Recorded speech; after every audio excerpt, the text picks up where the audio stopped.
नमस्कार मित्रांनो, आजच्या नवीन व्हिडिओमध्ये तुमचं स्वागत. आजचा व्हिडिओ आहे व्हॉट इज रेरा. रेरा म्हणजे काय व रेराचे फायदे काय आहेत, रेरा कायदा कशासाठी गव्हर्नमेंट ऑफ इंडियानं लागू केलेला आहे त्याबद्दल हा डिटेल माहिती सांगणारा व्हिडिओ आहे मित्रांनो. तर व्हिडिओला आपण सुरू करूया. तर प्रथम आपण रेरा म्हणजे काय. रेरा म्हणजे रिअल इस्टेट रेग्युलेशन ऍक्ट आणि हा ऍक्ट गृह खरेदीदारांच्या हिताचे रक्षण करण्यासाठी 2016 मध्ये सादर करण्यात आला. RERA, what is RERA? Real estate regulation act and this act was introduced in 2016 to protect the interest of the home buyers. रेराचे उद्दिष्ट काय? अन्यायकारक बांधकाम व्यावसायिकांच्या गैरप्रकारामुळे खरीददारांना दिलासा देणे हे रेराचे मुख्य उद्दिष्ट आहे. Aim of RERA. The main aim of RERA is to provide relief to the buyers from the malpractices of unfair builders.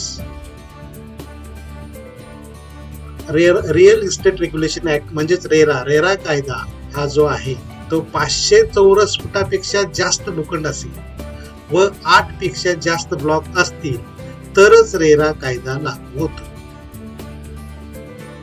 The RERA Act applies only if there is a more than 500 square feet of land and more than 8 blocks.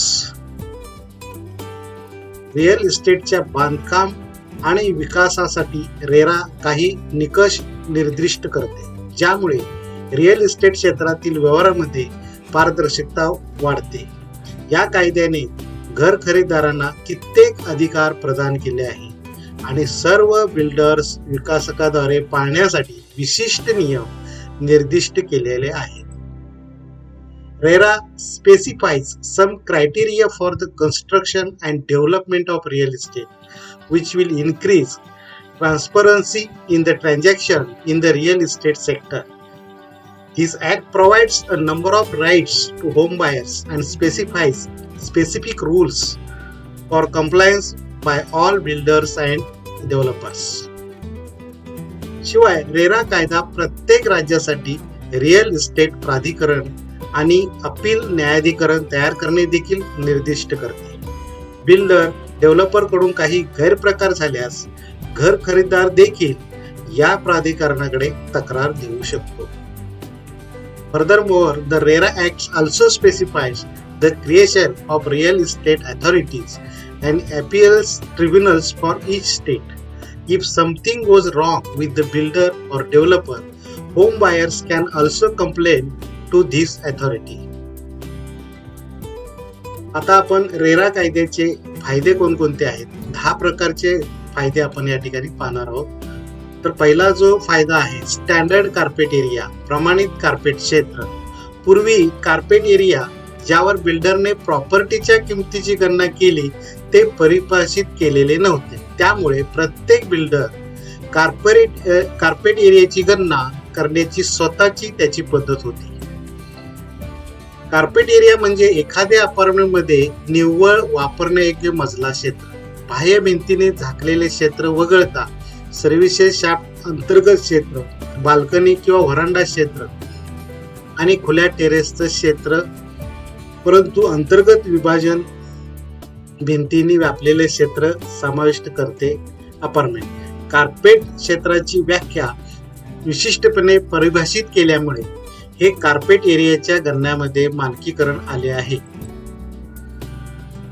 पूर्वी builders carpet area फुगवण्यासाठी वापरत असत, परिणामी मालमत्तेची किंमतही वाढत होती. तथापि आता कार्पेट एरियाची गणना करण्याची पद्धत रेराने स्पष्टपणे परिभाषित केली आहे आणि म्हणूनच किमती वाढवण्यासाठी विकासक चटई क्षेत्राच्या गणनेत फेरफार करू शकणार नाहीत. In the past, builders used to inflate carpet areas. As a result, the value of the property will also increase. However, now the method of calculating the carpet area is clearly defined by RERA, and therefore developers will not be able to modify the mat area calculation to increase prices. दुसरा जो महत्वाचा फायदा आहे रेराचा, default व्याजदर, rate of interest on default. पूर्वी जे घडले ते असे होते की जर बिल्डरने मालमत्तेच्या ताब्यात देण्यास उशीर केला असेल तर बिल्डरने घर खरेदीदार दिलेली व्याजदर किंवा व्याज कमी होते. तर खरीददाराची चूक झाली असेल तर खरीददारांनी बिल्डरला द्यायचे देय व्याज जास्त. आता ह्या रेरामुळे खरीददाराने देय डिफॉल्टच्या बाबतीत किंवा बांधकाम व्यावसायिकाचे प्रकल्प पूर्ण झाल्यास डिफॉल्ट असल्यास देय व्याज दर दोन्ही बाजूंना समान आहे किंवा समान असेल. Rate of interest on default. In case of default payable by the buyer or default if the project is completed by the builder, the interest rate payable will be the same on both sides. What happened in the past was that if the builder was late in taking possession of the property, the interest paid by the builder to the home buyer was reduced. So, if the buyer made a mistake, the interest paid by the buyer to the builder is higher. तिसरा जो फायदा आहे रेराचा, बिल्डरची दिवाळखोरी किंवा दिवाळखोरीची जोखीम कमी करते. विकासकाकडे सहसा अनेक प्रकल्प असतात जे एकाच वेळी तयार केले जात आहेत. यापूर्वी बांधकाम व्यावसायिक प्रकल्प अ पासून उभारलेला निधी प्रोजेक्ट ब च्या बांधकामासाठी वळवण्यास मोकळे होते. तथापि आता हे शक्य होणार नाही, कारण रेरा लागू झाल्यानंतर बिल्डरला प्रकल्पासाठी मिळालेल्या रकमेपैकी 70% रक्कम स्वतंत्र बँक खात्यात जमा करणे बंधनकारक आहे. तो केवळ प्रकल्प पूर्ण झाल्यावरच अशा खात्यातून पैसे काढू शकतो, जे सिव्हिल इंजिनियर, वास्तुविशारद आणि चार्टर्ड अकाउंटंट द्वारे प्रमाणित केले जाईल. Reduce the risk of builders insolvency. A developer usually has several projects which are being constructed simultaneously. Earlier, builders were free to divert the funds raised from project A to fund the construction of project B. However, this would not be possible after the introduction of RERA. The builder is liable to deposit 70% of the amount realized in the project in separate bank account. He can withdraw from such account only on the basis of completion of project, which shall be certified by a civil engineer, architect and a chartered accountant in practice. Number 4. Right of the buyer in case of false promises. In case there is a mismatch of the commitment made by the builder and the actual project, the buyer has the option to withdraw from the project, wherein he is entitled to full refund of the amount paid by advance or otherwise along with interest and claim compensation. खोटी आश्वासने दिल्यास खरीददाराचा हक्क. बिल्डरने आणि प्रत्यक्ष प्रकल्पाने दिलेल्या वचनबद्धतेमध्ये काहीच जुळत नसल्यास खरीददारास प्रकल्पातून पैसे काढण्याचा पर्याय असतो, ज्यामध्ये त्याला आगाऊ रक्कम भरल्या जाणाऱ्या रकमेचा संपूर्ण परतावा मिळतो किंवा अन्यथा व्याज व हक्क भरपाईचा सुद्धा हक्क असतो. पाचवा आपण फायदा बघूया, payment, advance payment. The builder can take not more than 10% of the cost of the apartment, villa, etc. as advance or application fees as case may be before entering into an agreement of scale. आगाऊ भरणा. विक्रीचा करार करण्यापूर्वी builder apartment, villa इत्यादींच्या किमतीच्या 10% पेक्षा जास्त आगाऊ रक्कम किंवा अर्ज शुल्क घेऊ शकत नाही. Rectification of defects. In case of any structural defect or any defect in workmanship, quality, provision or services is discovered within 5 years after the possession of the apartment, such defects will be rectified by the builder at no extra cost within 30 days. If the builder fails to do so, the buyer shall be entitled to claim compensation for the same. अतिरिक्त किमतीशिवाय दोष दुरुस्त. कारागिरीतील कोणताही दोष, गुणवत्ता, तरतूद किंवा सेवा आढळल्यास अशा बिल्डरला 30 दिवसाच्या आत कोणत्याही अतिरिक्त किमतीशिवाय दुरुस्त करून द्यावे लागेल. जर बिल्डरने तसे करण्यास अयशस्वी ठरला तर खरीददार त्या भरपाईचा दावा करण्यास पात्र असेल. Number 7. Right of the buyer delay in possession. If the builder fails to complete the project on the due date of completion, then the buyer has the option to withdraw from the project, wherein he shall be entitled to full refund along with interest payable from the due date of completion till the amount is refunded. To continue with the project till the completion, wherein he will be entitled to compensation along with the interest payable from the due date of completion of the project till the project is actually completed. खरीददाराच्या ताब्यात असलेले विलंब. बिल्डरकडे प्रकल्प पूर्ण झाल्यास निर्धारित तारखेस अपयशी ठरल्यास खरीददारास पर्याय असेल. प्रकल्पातून माघार घेण्यास त्यामध्ये पूर्ण भरपाईच्या मुदतीच्या तारखेपासून देय व्याजासह संपूर्ण परतावा मिळण्याचा हक्क असेल आणि रक्कम परत केली जाईपर्यंत प्रकल्प पूर्ण होईपर्यंत चालू ठेवणे, की ज्यामध्ये प्रकल्प प्रत्यक्षात पूर्ण होईपर्यंत प्रकल्पाच्या मुदतीच्या तारखेपासून देय व्याजासह तो भरपाईस पात्र असेल. Number 8.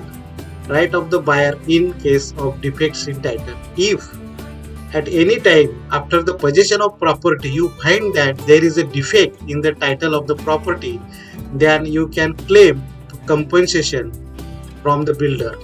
It is not varied by limitation, which means there is a no time limit within which you have to discover the defect. दोष असल्यास खरेदीदाराच्या मालमत्ता ताब्यात घेतल्यानंतर केव्हाही आपण मालमत्तेत दोष असल्यास आढळल्यास आपण बिल्डरकडून नुकसान भरपाईचा दावा करू शकतो. हे मर्यादेद्वारे प्रतिबिंबित नाही, ज्याचा अर्थ असा आहे की आपल्याला दोष शोधण्याची गरज नाही, अशी कोणतीही मर्यादा नाही. Number 9. Right to information. The buyer shall be entitled to all the information related to the project, be it then plan layout, execution plan, stage-wise completion status, etc. माहितीचा अधिकार. खरीददारास प्रकल्पाशी संबंधित सर्व माहितीचा हक्क असेल, मग ती योजना असेल, आराखडा, अंमलबजावणीची योजना, स्टेजवार पूर्ण होण्याची स्थिती इत्यादी. नंबर 10. शेवटचा जो महत्वाचा फायदा आहे, तक्रार निवारण्यासाठी प्राधिकरणाची स्थापना. बांधकाम व्यवसायाविरुद्ध कोणतीही तक्रार रेरा अंतर्गत स्थापन झालेल्या राज्य अधिकाऱ्याकडे जाऊ शकते, ज्यात सर्व तक्रारीचे निवारण करण्याची शक्ती असेल. जर आपण ऑर्डरवर असमाधानी असाल तर आपण अपील न्यायाधिकरणाकडे अपील दाखल करू शकता, जो 60 दिवसांच्या आत आपला खटला दूर करेल आणि तसे न झाल्यास अशा अपयशाची कारणे नोंदवतील. जर बिल्डरला प्राधिकरणाच्या आदेशाविरुद्ध अपील न्यायालयाकडे अपील करायचे असेल तर त्याला कमीत कमी 30% दंड किंवा अपील न्यायाधीशाकडे ठरवलेली अधिक टक्के रक्कम जमा करावी लागेल, किंवा एकूण रक्कम नमूद केलेले अपील सुनावण्यापूर्वी त्याच्यावर लागलेले व्याज आणि भरपाई देय रक्कम भरल्यास. Establishment of authority for grievance redressal. Any grievance against the builder can be taken to the state authorities set up under RERA, which shall have the power to readdress all the grievance. In case you are dissatisfied with the order, you can file an appeal with the appellate tribunal, who will readdress your case within 60 days.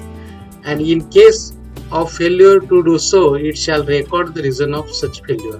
If the builder wants to appeal to the appellate tribunal against the order of the authority, then he shall have to deposit at least 30% of the penalty, or such higher percentage as may be determined by the appellate tribunal, or the total amount to be paid to the allotee, including interest and compensation imposed on him, if any or both, as in case of maybe before the said appeal is heard. तर मित्रांनो, आजच्या व्हिडिओमध्ये इतकंच. Thank you. धन्यवाद.